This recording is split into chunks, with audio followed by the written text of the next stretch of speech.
Hi all, welcome back to my channel. ಎಲ್ಲರೂ ಹೇಗಿದ್ದೀರಾ? I hope ಎಲ್ಲರೂ ಚೆನ್ನಾಗಿದ್ದೀರಾ ಅಂತ ಅಂದ್ಕೊಂಡಿದ್ದೀನಿ.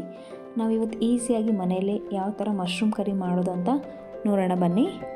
ನಾನಿಲ್ಲಿ ಒಂದು ಪಾಕೆಟ್ ಮಶ್ರೂಮ್ ತೊಗೊಂಡಿದ್ದೀನಿ. ಅದನ್ನು ಬಿಸಿನೀರಿಗೆ ಈ ಥರ ಉದ್ದಕ್ಕೆ ಕಟ್ ಮಾಡಿ ಹಾಕ್ಕೊಂಡಿದ್ದೀನಿ. ಹಾಗೆ ಅದಕ್ಕೆ ಒಂದು ಸ್ಪೂನಷ್ಟು ಅರಿಶಿನ ಹಾಗೆ ಒಂದು ಸ್ಪೂನಷ್ಟು ಉಪ್ಪು ಹಾಕಿ ಚೆನ್ನಾಗಿ ಮಿಕ್ಸ್ ಮಾಡಿ ಅದನ್ನ ತೊಳ್ಕೊಂಡು ಸೈಡಿಗೆ ಇಟ್ಕೊತಿದ್ದೀನಿ. ಹಾಗೆ ನಾವು ಒಂದು ಬಾಣಲೆಗೆ 3-4 ಸ್ಪೂನಷ್ಟು ಆಯಿಲು, ಹಾಗೆ ಹಾಫ್ ಸ್ಪೂನಷ್ಟು ಜೀರಿಗೆ, ಒಂದು ಸ್ಟಾರ್ ಮಸಾಲ, ಹಾಗೆ 2 ಲವಂಗ, 1 ಚಕ್ಕೆ ಮತ್ತು 1 ಏಲಕ್ಕಿ ಹಾಕಿದ್ದೀನಿ. ಹಾಗೆ 4-5 ಹಸಿಮೆಣಸಿನ್ಕಾಯಿ ಉದ್ದದಾಗಿ ಹೆಚ್ಕೊಂಡಿರೋದು ಹಾಕಿದ್ದೀನಿ. ಹಾಗೆ 2 ದೊಡ್ಡದಾಗಿರೋ ಈರುಳ್ಳಿನ ಸಣ್ಣದಾಗಿ ಹೆಚ್ಕೊಂಡು ಹಾಕಿದ್ದೀನಿ. ಸೊ ಇವಾಗ ಇವನ್ನು ಫ್ರೈ ಮಾಡ್ಕೊಳ್ಳೋಣ.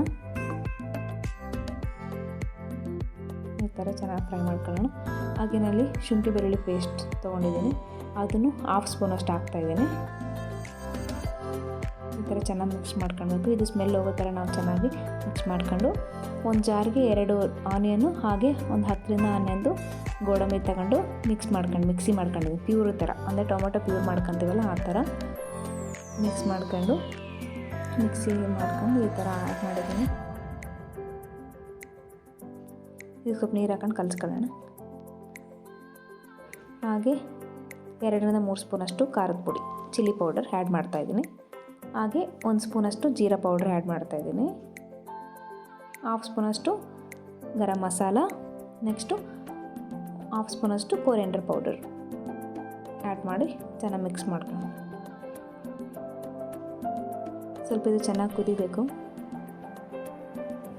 ಚೆನ್ನಾಗಿ ಕುದಿ ಬರೋರು ಚೆನ್ನಾಗಿ ಮಿಕ್ಸ್ ಮಾಡ್ಕೊಳ್ಳೋಣ. ಇದಕ್ಕೆ ಇವಾಗ ನಾವು ಸಾಲ್ಟ್ ಆ್ಯಡ್ ಮಾಡೋಣ. ಉಪ್ಪು 2 ಸ್ಪೂನಷ್ಟು ಉಪ್ಪು ಹಾಕ್ತಾಯಿದ್ದೀನಿ.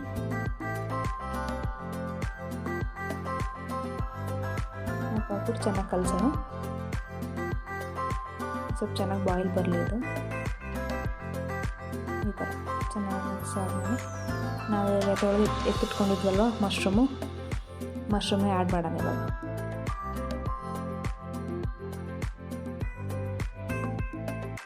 ಮಶ್ರೂಮ್ ಆ್ಯಡ್ ಮಾಡೋಕ್ಕೆ ನೋಡಿ, ಈ ಥರ ಆ್ಯಡ್ ಮಾಡೋಣ. ಸ್ಮೆಲ್ ತುಂಬ ಚೆನ್ನಾಗಿ ಬರ್ತಿದೆ. ನೀವು ಮನೇಲಿ ಟ್ರೈ ಮಾಡಿ, ಹೇಗಿದೆ ಅಂತ ಕಮೆಂಟ್ ಮಾಡಿ. ನಾನಿಲ್ಲಿದು ಅನ್ನಕ್ಕೂ ಬೇಕಂತೇಳಿ ಸ್ವಲ್ಪ ನೀರು ಜಾಸ್ತಿ ಆ್ಯಡ್ ಮಾಡ್ತಾಯಿದ್ದೀನಿ. ಸೊ ನೀವು ಚಪಾತಿ ಅಥವಾ ರೋಟಿಗೆ ಅಷ್ಟೇ ಬೇಕಾದರೆ ನೀರು ಸ್ವಲ್ಪ ಕಡಿಮೆ ಹಾಕ್ಕೊಳ್ಳಿ. ನಾನು ಸ್ವಲ್ಪ ಗ್ರೇವಿ ಬೇಕು ಅಂತೇಳಿ ಸ್ವಲ್ಪ ನೀರು ಜಾಸ್ತಿ ಹಾಕಿದ್ದೀನಿ, ಅಂದರೆ ಅನ್ನಕ್ಕೂ ಇದು ಚೆನ್ನಾಗಿರುತ್ತೆ ಗ್ರೇವಿ. ಸೊ ಹಾಗಾಗಿ ಸ್ವಲ್ಪ ನೀರು ಜಾಸ್ತಿ ಹಾಕಿದ್ದೀನಿ. ನಿಮಗೆ ನೋಡಿ, ನಿಮ್ಮ ಅನುಕೂಲಕ್ಕೆ ತಕ್ಕಷ್ಟು, ಅಂದರೆ ನಿಮಗೆ ಚಪಾತಿಗೆ ಅಷ್ಟು ಬೇಕಾ ಸ್ವಲ್ಪ ನೀರು ಕಡಿಮೆ ಹಾಕ್ಕೊಳ್ಳಿ. ಲಾಸ್ಟಿಗೆ ನಾನು ಏನು ಮಾಡ್ತೀನಿ, ಲೆಮನ್ ಆ್ಯಡ್ ಮಾಡ್ತಾಯಿದ್ದೀನಿ. ನಿಂಬೆಹಣ್ಣು ಆ್ಯಡ್ ಮಾಡೋದ್ರಿಂದ ತುಂಬ ಚೆನ್ನಾಗಿರುತ್ತೆ. ಹಾಗೆ ನಮಗೆ ಡೈಜೆಷನ್ನು ತುಂಬ ಚೆನ್ನಾಗುತ್ತೆ. ಸ್ಮೆಲ್ ಅಂತೂ ತುಂಬ ಚೆನ್ನಾಗಿರುತ್ತೆ ನಿಂಬೆಹಣ್ಣು ಆ್ಯಡ್ ಮಾಡೋದ್ರಿಂದ. ಸೊ ನೋಡಿ, ನಮ್ಮದು ಮಶ್ರೂಮ್ ಕರಿ ರೆಡಿ ಆಯಿತು. ಸೊ ಈಸಿಯಾಗಿ ಮಾಡ್ಬೋದು. ನೀವು ಮನೇಲಿ ಟ್ರೈ ಮಾಡಿ, ಹೇಗಿದೆ ಅಂತ ಕಮೆಂಟ್ ಮಾಡಿ. Thank you for watching my video. ಯಾರು ನನ್ನ ಚಾನಲ್ ಹೊಸ್ದಾಗಿ ನೋಡ್ತಿದ್ದೀರೋ please subscribe my channel. Thank you all.